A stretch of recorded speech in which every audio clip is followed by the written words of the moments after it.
Assalamualaikum warahmatullahi wabarakatuh. Di video kali ini saya akan membahas tentang update menjelang akhir tahun resiko gagal bayar di aplikasi pinjaman online. Nah, buat kalian yang mungkin sekarang mengalami gagal bayar atau mengalami keterlambatan di aplikasi-aplikasi pinjaman online, kalian wajib tahu ya resiko-resiko apa saja yang akan kita dapatkan ketika kita mengalami gagal bayar. Adakah resiko-resiko berat ketika kita mengalami keterlambatan atau gagal bayar di aplikasi pinjaman online? Yuk, simak video ini sampai habis.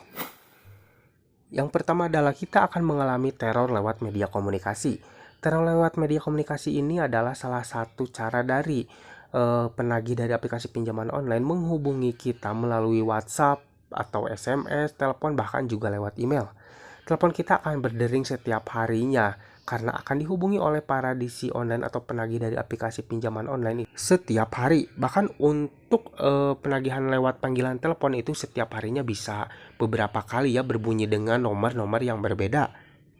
Mereka juga akan mengirimkan pesan penagihan lewat pesan WhatsApp ya. Jadi bukan hanya lewat telepon saja, tapi mereka juga akan mengirimkan pesan lewat pesan WhatsApp, bahkan juga sampai ke SMS.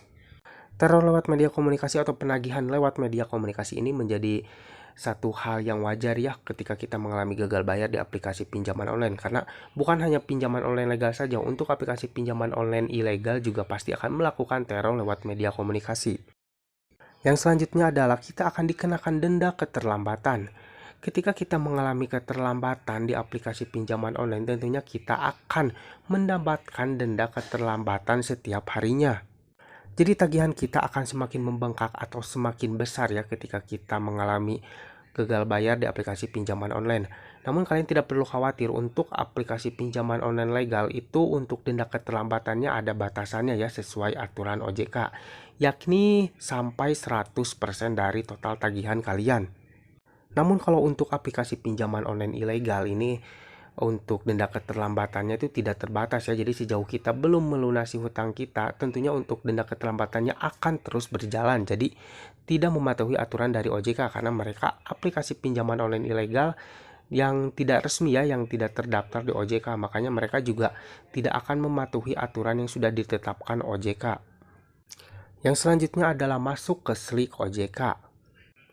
Ketika kita mengalami gagal bayar dalam waktu yang cukup lama dan juga nominal yang cukup besar, tentunya kita juga akan masuk ke slik OJK, atau mungkin data kita dilaporkan atau disetorkan ke slik OJK, yang mana ini efeknya data kita akan menjadi jelek ya di slik OJK, dan itu akan menghambat kita ketika melakukan lagi pengajuan pinjaman di aplikasi-aplikasi lain, bahkan ke bank juga ya, sama, atau mungkin ke lembaga-lembaga keuangan lainnya, itu akan terhambat karena skor kredit kita buruk.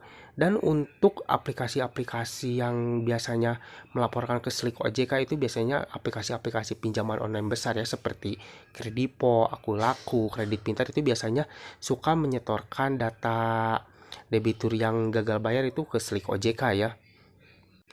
Jadi tentunya ketika kita akan melakukan pinjaman lagi, itu kita akan mendapatkan penolakan di beberapa aplikasi ya, karena skor kredit kita tuh buruk atau jelek ya, dan sudah tercatat di slik OJK. Namun kalian tidak perlu khawatir ya, tidak semua aplikasi pinjaman online legal itu masuk ke slik OJK ya, atau melaporkan ke slik OJK ketika nasabahnya mengalami gagal bayar. Bahkan masih banyak gitu ya aplikasi pinjaman online legal yang tidak masuk ke slik OJK, bahkan bisa disebut lebih banyak yang tidak masuk ke slik OJK dibandingkan yang masuk ke slik OJK. Jadi kalian tidak perlu khawatir ya, karena hanya beberapa aplikasi saja yang masuk ke slik OJK. Yang selanjutnya adalah kunjungan debt collector lapangan. Nah, ini untuk kunjungan debt collector lapangan biasanya terjadi ketika segala cara seperti penagihan lewat telepon, WhatsApp, ataupun email ini tidak membuahkan hasil. Maka cara terakhir adalah kunjungan debt collector lapangan. Jadi ada pihak ketiga ya dari aplikasi pinjaman online yang akan bertugas menagih ke alamat debitur ya. Dan biasanya untuk diisi lapangan datanya itu biasanya dalam waktu di atas 2 bulan ya. Jadi kita kalau kita sudah mengalami gagal bayar di atas waktu 2 bulan ya. Tapi kalau mungkin baru beberapa hari, beberapa minggu, bahkan 1 bulan, itu tidak akan didatangi oleh debt collector lapangan. Kalaupun kita mendapatkan pesan WhatsApp ancaman akan dikunjungi oleh debt collector lapangan, itu mungkin hanya getrakan saja ya, itu tidak terbukti akan benar-benar datang ya, karena itu hanya cara mereka untuk menakut-nakuti kita saja. Karena untuk kunjungan debt collector lapangan biasanya itu kalau kita sudah mengalami gagal bayar di atas waktu 2 bulan, dan mereka juga datang suka tiba-tiba ya, tidak memberi tahu terlebih dahulu kepada kita. Namun kalian tidak perlu khawatir juga ya, karena tidak semua aplikasi pinjaman online itu memiliki DC lapangan ya. Masih banyak aplikasi-aplikasi pinjaman online yang besar dan juga cukup populer yang sampai saat ini tuh belum memiliki DC lapangan. Jadi kalian jangan panik dan takut ketika kalian mendapatkan ancaman akan didatangi oleh DC lapangan, karena itu belum tentu benar ya akan didatangi. Bisa saja itu hanya getaran saja dari mereka. Nah guys, itulah tadi mungkin ya resiko-resiko ketika kita mengalami gagal bayar di aplikasi pinjaman online menjelang akhir tahun kali ini ya. Hanya itu saja mungkin ya resiko-resikonya. Kalau menurut saya ini tidak ada yang terlalu berat sih ya. Apalagi kalau mungkin sampai masuk ke slik OJK juga itu, kalau menurut saya itu tidak termasuk resiko yang berat ya, karena itu secara tidak langsung akan memberhentikan kita bermain aplikasi pinjaman online ya.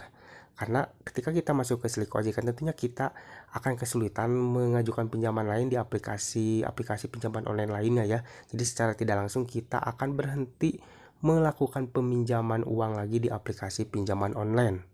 Kalau untuk terlalu lewat media komunikasi itu sih hal wajar saja ya, karena itu juga banyak dialami atau hampir semua ya, itu pastinya akan mengalami yang namanya teror lewat media komunikasi, dan itu balik lagi kepada kita sendiri. Kalau kita menanggapinya dengan santai, tidak dengan rasa takut atau panik, tentunya kita juga tidak akan ada apa-apa ya, karena itu hanya sekedar telepon dan pesan WhatsApp saja, tidak akan ada hal-hal yang lebih berat lagi. Jadi untuk resiko-resikonya itu menurut saya tidak ada yang terlalu berat ya, karena banyak juga yang bilang nih saya akan mendapatkan sanksi pidana, itu hanya getrakan saja ya, itu bohong. Karena untuk urusan hutang piutang itu tidak ada hubungannya dengan sanksi atau hukum pidana ya. Untuk pinjaman uang atau hutang piutang itu urusannya dengan perdata ya, jadi tidak ada pidana ya. Jadi kalian jangan takut atau panik ketika kalian diancam akan mendapatkan sanksi pidana, itu hanya getrakan saja dari mereka agar kita ketakutan dan membayar tagihan kita. Nah guys, itulah tadi resiko-resiko ketika kita gagal bayar di aplikasi pinjaman online terupdate menjelang akhir tahun. Semoga video ini bermanfaat buat kalian. Terima kasih yang udah nonton sampai akhir. Jangan lupa like dan juga share ke teman-teman kalian. Dan tetap dukung channel ini agar semakin berkembang dengan cara klik subscribe di bawah. Sampai jumpa di video selanjutnya. Assalamualaikum warahmatullahi wabarakatuh.